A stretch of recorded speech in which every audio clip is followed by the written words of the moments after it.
আসসালামু আলাইকুম। কি অবস্থা সবার? সবাই কেমন আছো? সবাইকে ঈদ মোবারক। সবাই কেমন ঈদ কাটালে? অনেক দিন পরে আমরা ক্লাসে ফিরে এসেছি। ইনশাআল্লাহ আমাদের আবার নিয়মিত ক্লাস করতে হবে, কারণ যেহেতু আর সময় একদম শেষের দিকে, আর সম্ভবত 1 মাস মতো আমরা সময় পাচ্ছি। সো এই 1 মাস আমাদের একদম ভালো মতো পড়াশোনা করতে হবে। সব পড়া বারবার রিভিশন করতে হবে এবং পরীক্ষাগুলো তোমরা সবাই দিয়ে দিও, যে পরীক্ষাগুলো যার যেটা বাকি আছে ওগুলো দিয়ে দিও। আর আইসিটি ক্লাসে গত ক্লাসে হচ্ছে আমরা সংখ্যা পদ্ধতি অর্ধেক মতো শেষ করেছিলাম। নাম্বার সিস্টেমের ডিজিটাল টু কি বলে দশমিক টু বাইনারি, তারপরে অক্টাল, হেক্সাডেসিমাল, এগুলো আমরা শিখেছিলাম। আজকে বাকি অংশগুলো আমরা একটু দেখব। তো হচ্ছে আজকে যেটা প্রথমে শিখবো সেটা অক্টাল টু বাইনারি কিভাবে পরিবর্তন করে সেটা দেখব। হ্যাঁ, অক্টাল টু বাইনারি। তো প্রথমে একটা সংখ্যা যদি দেই 1 2 7, তো হচ্ছে এখানে এটাকে যদি আমি বাইনারিতে রূপান্তর করে যাই, এটা হচ্ছে অক্টাল থেকে আমি হচ্ছে এটাকে বাইনারিতে রূপান্তর করব। তো সেই ক্ষেত্রে প্রথমে আমার কি করতে হবে? প্রথমে কিন্তু বাইনারি সংখ্যা পদ্ধতি হচ্ছে তোমার এটার বেজ কিন্তু 2, আর অক্টালের বেজ হচ্ছে 8। তো এখানে এর মাঝের যে এটা 3 বিটের হবে। হ্যাঁ, যখন আমি অক্টাল থেকে বাইনারিতে যাব, এটা 3 বিটের করে করে ইয়ে করতে হবে। 7কে বাইনারিতে যদি রূপান্তর করি, সরি 7, হ্যাঁ 7কে যদি বাইনারিতে রূপান্তর করি, তাহলে আমরা গত দিনে হচ্ছে একটা লিস্ট পড়েছিলাম যে প্রত্যেক সংখ্যার যে বাইনারি সংখ্যাগুলো সেগুলো আমাদের মুখস্থ রাখতে হবে, যে এই লিস্টগুলো কিন্তু আমাদের মনে রাখতে হবে যে কার বাইনারি কত। তো যে 7-এর বাইনারি দেখো 111। তো এখানে আমরা এই 7-এর পরিবর্তে তাহলে লিখবো হচ্ছে কত? 111, 3 বিট করে করে। হ্যাঁ, 2-এর বাইনারি হচ্ছে 10, কিন্তু 3 বিট করে করে, এজন্য আগে একটা শূন্য দিয়ে দিতে হবে। আবার 1-এর বাইনারি হচ্ছে 1, তার আগে 2টা শূন্য দিয়ে নিতে হবে। অর্থাৎ আমি এটার বাইনারি আমরা পেলাম কত? 0। আচ্ছা, এই শূন্যটা ধরা চলেন আমরা 1 থেকে হিসাব করতে পারি। হ্যাঁ, তাহলে 1 0 1 0 1 1 1, ঠিক আছে। এটা হচ্ছে এটা বাইনারি পেলাম, অক্টাল টু বাইনারি এটা হয়ে গেল। এখন যদি আমরা বাইনারি টু অক্টাল বের করতে যাই, একইভাবে এই সংখ্যাটার ক্ষেত্রে আমরা চিন্তা করি, একসাথে শিখে ফেলি। বাইনারি টু অক্টাল যখন করব, বাইনারি টু অক্টাল, তাহলে ধরো 1 0 1 0 1 1 1, এটার ক্ষেত্রে হচ্ছে 3 বিট করে করে আলাদা করে ফেলতে হবে। হ্যাঁ, এইটা 3 বিট একসাথে করলাম, আবার এই 3 বিট একসাথে করলাম, এইটা একটা 1 হচ্ছে 1 বিট হয়ে গেছে। হ্যাঁ, তো এটা 3 বিট পূরণ করার জন্য তার আগে 2টা শূন্য দিয়ে তাকে আমরা 1 বিট পূরণ করে নিলাম, 3 বিট করে নিলাম। তাহলে 111, এটার অক্টাল হচ্ছে বাইনারি থেকে অক্টাল 111-র মানে হচ্ছে কত? 7। আবার 0 1 0 অর্থাৎ 10, এটার মানে হচ্ছে কত? 2। আবার 1, এটার মানে হচ্ছে 1, অর্থাৎ এটা হবে 127। এই 27 হবে কি? এটা হবে তোমার অক্টাল, ঠিক আছে। তাহলে একইভাবে আমরা বাইনারি টু অক্টালও করে ফেললাম। এখন তোমাদের একটা আমি বাড়ি কাজ করতে দিই, সেটা হচ্ছে হোমওয়ার্ক নাও। এটা হলো 1 1 1 1 0 1 1। এটাকে তোমরা হচ্ছে, এটা বাইনারিতে দেওয়া আছে, এটার অক্টাল কত এটা বের করবা, ঠিক আছে। এটা হোমওয়ার্ক থাকবে, এটার অক্টাল বের করবা। এখন আসি আমরা হচ্ছে তোমার হেক্সাডেসিমাল টু বাইনারি। হেক্সাডেসিমালের ক্ষেত্রে কিভাবে করতে হবে দেখো। হেক্সা থেকে বাইনারি, অক্টালের ক্ষেত্রে আমরা কিন্তু 3 বিট করে করে নিয়েছি, আর হেক্সার ক্ষেত্রে হলো 4 বিট করে করে নিতে হবে। হ্যাঁ, তো বাইনারির বেজ হচ্ছে 2, আর হেক্সাডেসিমালের বেজ হচ্ছে 16। কিন্তু যখন আমরা হেক্সাডেসিমাল থেকে বাইনারিতে যাব, তখন কিন্তু তাকে 4 বিটে রূপান্তর করতে হবে, ঠিক আছে। তাহলে আমি যদি একটা উদাহরণ দেখি, যে 1 2 এ, এটা হেক্সাডেসিমালে আছে, এটার বাইনারি কত হবে? এটার বাইনারি কত হবে? তাহলে আমাদের আগে প্রথমে লিখি 1 2 এ, এর বাইনারি কত সেটা আমরা 4 ডিজিটে আমাদের লিখতে হবে।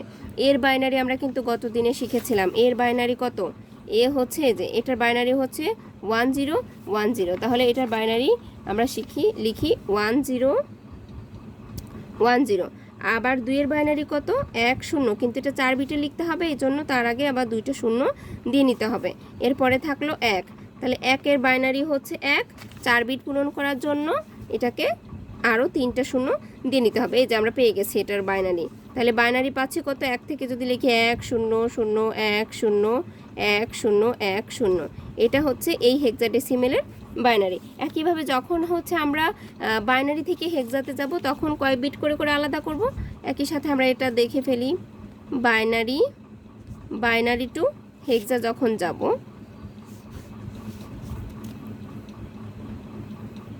বাইনারি টু হেক্সা, এখানে একইভাবে উদাহরণটা যদি আমি এটাই নিই 1 0 1, নিয়ম একই, হ্যাঁ, জাস্ট আমাদের মনে রাখতে হবে যে কোন সংখ্যার বাইনারি সংখ্যা কত বা হচ্ছে হেক্সাডেসিমাল সংখ্যা কত আর অক্টাল সংখ্যা কত, এই জিনিসটা আমাদের মাথায় রাখতে হবে।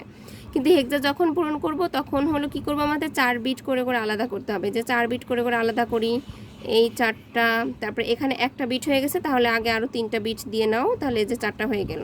তাহলে এখানে 1010, এটার হেক্সাডেসিমেল কত হবে, 1010 এটার হেক্সাডেসিমেল হবে এ, অর্থাৎ 10 মানেই কিন্তু এ।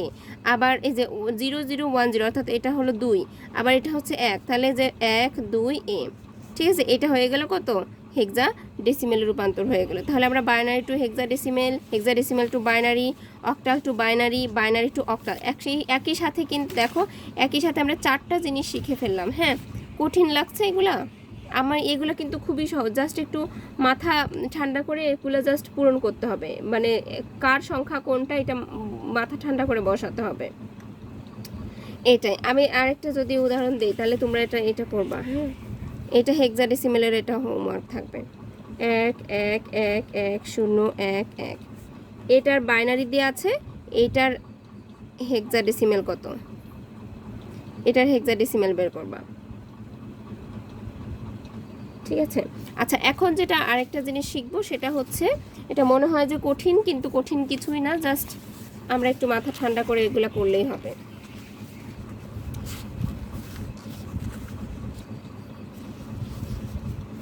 প্রথমে লিখি অক্টাল টু হেক্সাডেসিমেল, ঠিক আছে। অক্টাল টু হেক্সাডেসিমেল যখন করব, দেখো এতক্ষণ আমরা করেছি অক্টাল টু বাইনারি, আর এখন কি করব, অক্টাল টু হেক্সাডেসিমেল। এখন কিন্তু অক্টাল টু বাইনারি না, আবার ইসেও না, বাইনারি কোনোটার ক্ষেত্রেই না, হেক্সাডেসিমেল থেকেও বাইনারিতে যাচ্ছে না, সরাসরি অক্টাল থেকে হেক্সাডেসিমেলে কিভাবে যাব। তো এখানে জাস্ট একটা মানে শর্টকাট টেকনিক, যেটা আমরা অক্টাল টু প্রথমে বাইনারি যাব, এটা যখন বের করব তখন আমরা মাথায় রাখবো যে প্রথমে অক্টাল টু, আমরা মাঝখানে একটা বাইনারি স্টেটে যাব, তারপরে হচ্ছে হেক্সাডেসিমেলে যাব, হেক্সাতে যাব। হ্যাঁ, একইভাবে যদি হেক্সা থেকে যদি আমাদের অক্টাল বের করতে বলতো, তাহলে হেক্সা থেকে আমরা প্রথমে কি করতাম, বাইনারিতে যাব, বাইনারি থেকে পরে অক্টালে যাব, তাহলে একদম সহজ হবে, একদম কোনো ইয়ে হবে না, বুঝতে সুবিধা হবে আরও। তাহলে দেখি একটা উদাহরণ দেখি, যেটা কেবল শিখলাম ওটাই আমরা লিখি। হ্যাঁ, 1 2 আর হচ্ছে এ, তাহলে এটার প্রথমে আমাদের বাইনারি লিখতে হবে। হ্যাঁ, মাত্রই তো আমরা শিখে আসছি, এর বাইনারি হচ্ছে কত 1 0 1 0, আবার 2 এর বাইনারি হচ্ছে 1 0 0 0, আবার 1 এর বাইনারি হচ্ছে 1 0 0 0, ঠিক আছে। সবগুলো 4 বিট করে লিখছি। তাহলে অক্টাল থেকে সরি হেক্সাডেসিমাল, এটার উদাহরণটা আমি হেক্সাডেসিমেল লিখে ফেলছি। আচ্ছা, সমস্যা নেই, আমরা এটার উদাহরণ শিখতেছি। হেক্সাডেসিমেল থেকে ধরো আমরা অক্টালে যাব, এটা কিভাবে করব সেটা দেখি। তাহলে হেক্সাডেসিমেল যখনই থাকবে তখন আমাদের 4 বিট করে লিখতে হবে। তাহলে 4 বিট করে লিখে ফেলছি। এখন আমাদের বাইনারি করা শেষ। বাইনারি থেকে আমাদের এখন কোথায় যেতে হবে, অক্টালে যেতে হবে। তাহলে অক্টালে যখন যেতে হবে তখন এটাকে আবার 3 বিট করে ভাগ করে ফেলো। তাহলে 3 বিট করে যদি ভাগ করি, এটা 1 বিট, এটা একটা, তারপর এটা আরেকটা, আর এটাই শূন্যটা ধরার দরকার নেই, শূন্য বাদ। তাহলে এটা কি হলো, এটা কত হবে, এটা হচ্ছে তাহলে 2 হবে, 1 0 আছে। হ্যাঁ, আর এটা 1 0 1, এটা হচ্ছে 5 হবে, তারপরে 1 0 0, এটা 4 হবে, আর এটা ধরলে এটা শূন্য হবে, ওই শূন্যটা ধরার দরকার নেই, লাগবে না। তাহলে এটা আমরা পেয়ে গেছি কিন্তু 4 5 2, এটা কিন্তু অক্টাল পেয়ে গেছি। কার অক্টাল, এই যে এই হেক্সাডেসিমেলের অক্টাল পেয়ে গেছি। বাংলা ইংলিশ ইয়ে হয়ে যাচ্ছে। তাহলে 4 5 2, এটা হলো অক্টাল সংখ্যা আমরা পেয়ে গেলাম, ঠিক আছে। আরেকটা যদি দেখি যে তোমার অক্টাল থেকে কিভাবে হেক্সাডেসিমেলে যাব? এখন অক্টাল থেকে হেক্সাডেসিমেলে যাব। 127 127 এটা হচ্ছে অক্টালে আছে, অক্টালে আছে, এটাকে আমরা হেক্সাডেসিমেলে বানাবো। ঠিক আছে, তাহলে 7কে হচ্ছে বাইনারিতে রূপান্তর করো, 1 1 1, আর 2কে হচ্ছে 0 1 0, আর 1কে বানাও 0 0। ঠিক আছে, এখন যেহেতু আমরা অক্টাল থেকে কোথায় যাব? হেক্সাডেসিমেলে। হেক্সাডেসিমেলে যাওয়ার আগে 4 ডিজিট করে ভাগ করতে হবে, তাহলে এটা 4 ডিজিট করে নিয়ে নাও, 4টা বিট করে নিয়ে নাও। তাহলে 1 2 3 4, এই যে 4 বিট করে নিয়ে নিলাম, আর এটা 0 ধরার দরকার নেই।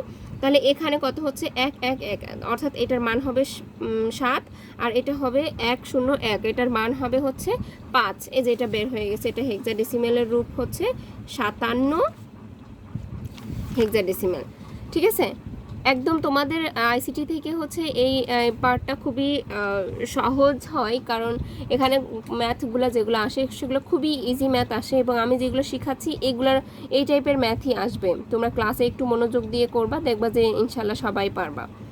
আচ্ছা, এরপরে হচ্ছে আমাদের মোটামুটি রূপান্তর করা কিন্তু শেষ। আমরা কোনটা থেকে কোনটায় যেতে হবে এগুলা গত ক্লাসে এবং আজকের মধ্যে এটা আমরা শেষ করে ফেলছি। এখন যেটা আমরা শিখব, বাইনারির কিছু যোগ আছে। হ্যাঁ, বাইনারি যোগের কিছু নিয়ম হলো, আমি একটু যদি লিখি বাইনারি যোগের নিয়মের ক্ষেত্রে, 0 সাথে 0 যোগ করলে 0, 0 সাথে 1 যোগ করলে 1, 1-এর সাথে 0 যোগ করলেও 1, আবার 1-এর সাথে 1 যোগ করলে 0 হবে, কিন্তু তোমার হাতে এই ক্ষেত্রে 1 ধরতে হয়।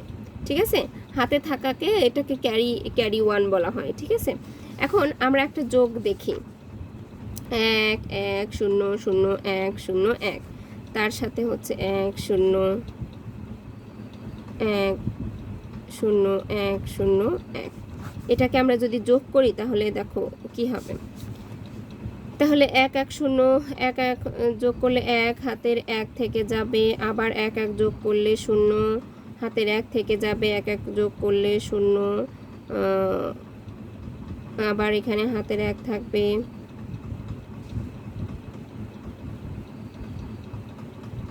ঠিক আছে, 0 হাতের 1 0 হাতের 1, ও এখানে 1ই থাকবে, এখানে তো হাতের 1 নাই, 1 থাকবে, আর এই 1 বসে যাবে, আবার এখানে 0 আর এই হাতের 1 বসে যাবে। ঠিক আছে, এটা হচ্ছে এরকম যোগ। আচ্ছা, এরপরে আরেকটা যোগ যদি এরকম হেক্সাডেসিমেলে দেয়া থাকে তখন আমরা কিভাবে যোগ করব? এই যে এ বি সি যোগ ডি ই এফ এরকম যদি থাকে তাহলে সেটার মান কত? এরকম দেয়া থাকলে ঘাবড়ানোর কিছুই নাই, জাস্ট আমরা কি করব, এই এবিসি এটাকে বাইনারিতে রূপান্তর করে নেব। এবিসির বাইনারি কত? এবিসির বাইনারি বের করো। এর বাইনারি হচ্ছে 1 0 1 0, হ্যাঁ, বির বাইনারি হচ্ছে 1 0 1 1। ঠিক আছে, এটা হলো এটার বাইনারি। তারপরে আর সির বাইনারি হচ্ছে 1 1 0 0, অর্থাৎ 1100।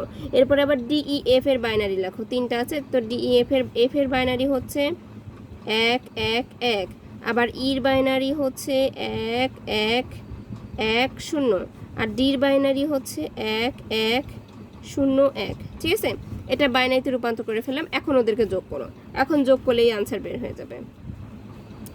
তাহলে যদি লিখি যে 1 1, এরপরে 1 আর 1 0, হাতের 1 1 আর 1 0, আবার হাতের 1 এখানেও থাকবে, একই থাকবে, এখানে আবার হাতের 1 এসে 0 হয়ে যাবে, এখানে হাতের 1 থাকবে, আবার এখানে 1 1 যোগ করলে তোমার হচ্ছে আবার 0 হয়ে যাবে, না ফ্লো নষ্ট হয়ে গেছে, 1 1 0, তারপরে 1। ঠিক আছে, এরপরে 0, এরপরে 1, তারপরে আবার 0, হাতের 1 এসে 0 হয়ে যাবে, এরপরে আবার 1 হবে, এরপরে এসে আবার 0 হবে, এখানে হাতের 1 থাকলে 0 হবে, হাতের 1 চলে আসে 0, এরপরে আবার হাতের 1 থাকছে 1 আর 1 0, হাতের 1 থাকে বা 0 হয়ে যায়, এখানে আরেকটা 0, আরেকটা 1, হাতের 1 পাশে বসে যাবে। ঠিক আছে, এটা বাইনারি হলো। তো অপশানে দেখবে যে যদি বাইনারিতে যোগফল থাকে তাহলে বাইনারি যোগটা মিলাই নিবা, আর যদি মনে করো যে হেক্সাডেসিমেলে দেওয়া আছে আনসার তাহলে হেক্সাডেসিমেলটা আবার রূপান্তর করে নিতে হবে। এটাকে 4 বিট করে করে আবার আলাদা করো, 4 বিট করে করে নিয়ে তাকে হচ্ছে হেক্সাডেসিমেলে বানাও, 1 2 3 4, এই যে 1 2 3 4 আর এখানে 4 বিট করার জন্য এখানে আমাদের শূন্য দিয়ে নিতে হবে। তাহলে এটার মান হচ্ছে b, এটার মান a, এটার মান 8 আর এটার মান 1। এই তো। তাহলে যে অপশানে তোমার এরকম যদি থাকে তাহলে সেটা আনসার, আর বাইনারিতে থাকলে এটা আনসার। তো যেভাবেই থাকুক না কেন আমরা আসলে এটা পারবো। ঠিক আছে, যোগ যেরকমই আসুক সেরকম আসলে আমরা পারবো। আর বিয়োগের ক্ষেত্রে আমরা একটু নিয়মটা দেখি। বিয়োগও সহজ। 0 থেকে যদি 0 বাদ দিয়ে দাও তাহলে 0, তারপরে 1 থেকে যদি 0 বাদ দাও 1, 1 থেকে 1 বাদ দিলে 0, 0 থেকে যদি 1 বাদ দিয়ে দাও তাহলে সেই ক্ষেত্রে তোমার হাতের 1 থাকবে, এটাকে ক্যারি ধরতে হবে। ঠিক আছে, জাস্ট এই নিয়মটা একটু দেখে রেখো। আর হচ্ছে বিয়োগটা ওরকম সচরাচর থাকে না, যোগটা বেশি থাকে। আর গুণের ক্ষেত্রে তো জানোই যে 0 এর সাথে 0 গুণ করলে 0 হয়। এই যে এটা একটু দেখো, 0 গুণ 0 0, 0 গুণ 1 দিলেও 0, আবার 1 গুণ 0 দিলেও 0, আবার 1 গুণ 1 দিলে 1। এটা জেনারেলে যেরকম আছে সেরকমই। আর ভাগের ক্ষেত্রে একটু খেয়াল রেখো, এটা তোমার অপশানে থাকে যে 0কে যদি তুমি 0 দ্বারা ভাগ করো, 0 ভাগ 0 হচ্ছে, এটা কিন্তু ইনফিনিটি, এটার কিন্তু কোনো নাই। ঠিক আছে, তারপরে 0কে যদি 1 দ্বারা ভাগ করো তাহলে সেটার মান হবে 0। আবার 1কে যদি তুমি 0 দ্বারা ভাগ করো সেটার মান কিন্তু আবার তোমার অর্থহীন হয়ে যাবে। আবার 1কে যদি 1 দ্বারা ভাগ করো সেটার মান হবে 1। ঠিক আছে, তো এই দুইটা জিনিস হচ্ছে কনফিউজড হয়ে যায়। এই তিনটা জিনিসের, 0কে 0 দ্বারা ভাগ করলে তোমার এটার কোনো তো ভ্যালু নাই। 0 দিয়ে যখনই তুমি কোনো কিছু ভাগ করবা তখনই তার মান হয়ে যাবে, এক কথা মনে রাখবো যে 0 দিয়ে কোনো কিছু ভাগ করলে তার হয়ে যাবে অর্থহীন। ঠিক আছে, একদম ভ্যালুলেস হয়ে যাবে। আর 0কে কখনো 1 দিয়ে ভাগ করা যায় না, ওটার মান 0 হয়ে যায়। ঠিক আছে।